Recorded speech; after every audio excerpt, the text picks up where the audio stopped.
Hi everybody, welcome to Karen Sizzle and Spice. Welcome to my backyard today. I wanted to make another quick video for you guys with more tips and tricks in your veggie garden. So let's go take a look. I want to show you what's happening there.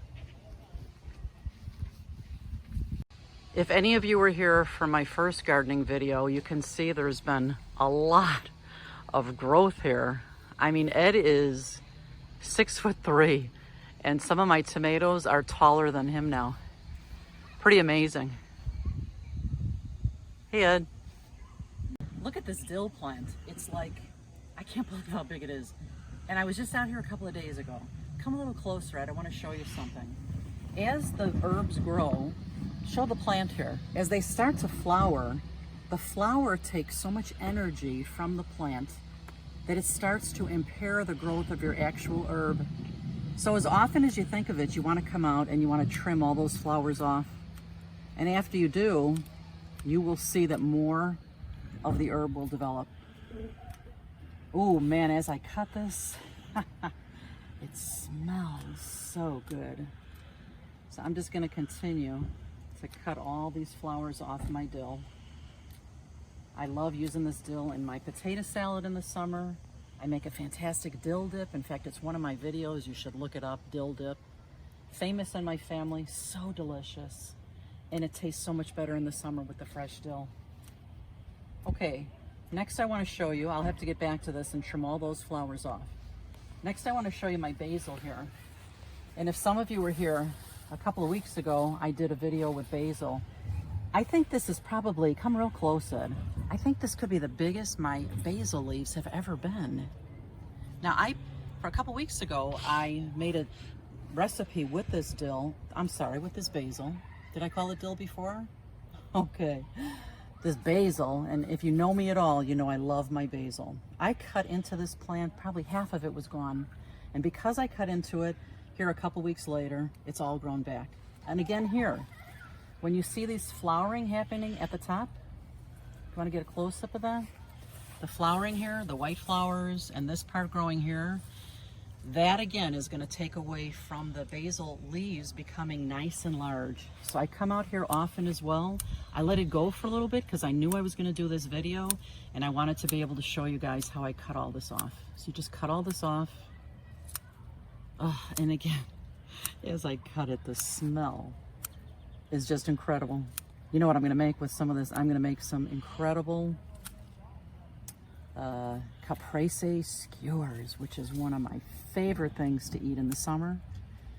The basil leaves are gorgeous, and you'll see in a little bit, my tomatoes are doing fantastic as well.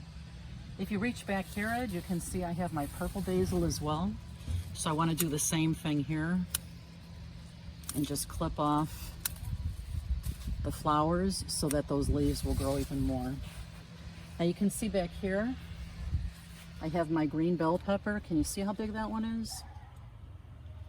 There's a couple of nice ones on there. I've already picked a few. Look at my purple peppers. I kind of pride myself on these. Last year was the first year I picked purple peppers. Those are gorgeous. And these back here are red bells. I don't know if I have any on here right now. I think not. Now, let's get into these fantastic tomatoes. Now this is my early girl plant, and it did produce tomatoes for me first. And you can see there's a lot of tomatoes for me to pick here. I'm gonna have a load. My daughters will be so thrilled. I'll be giving them some of the tomatoes.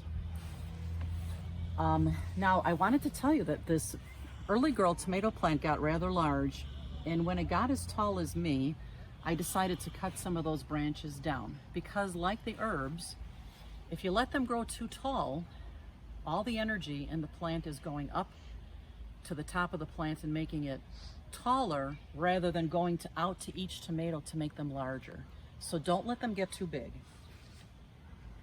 Now let me show you my black cherry tomatoes over here. Now this one I did let get tall. It was even taller. So I cut a couple of feet off of the top of all of these tomato plants. And come in here, Ed. Look at these tomatoes. These are those black cherry tomatoes. Can you see those in there? They are spectacular. They are sweet. My favorite, along with these Cherokee purples over here. just pulling out a couple of little bitty weeds here. You'll find that once your garden is established and the plants are so large and the sun is not actually getting down to the ground, you barely have any weeds, so it's fantastic. Now you can see here, if you'd missed my other video, I took a rag, a soft rag, and I cut strips in it. And because these tomato plants were so tall, I took those strips and I tied them to a pole here. Otherwise, these would be down on the ground. This way, I'm gonna have these beautiful cherry tomatoes hanging all over the place here. You can tell I get excited about my garden.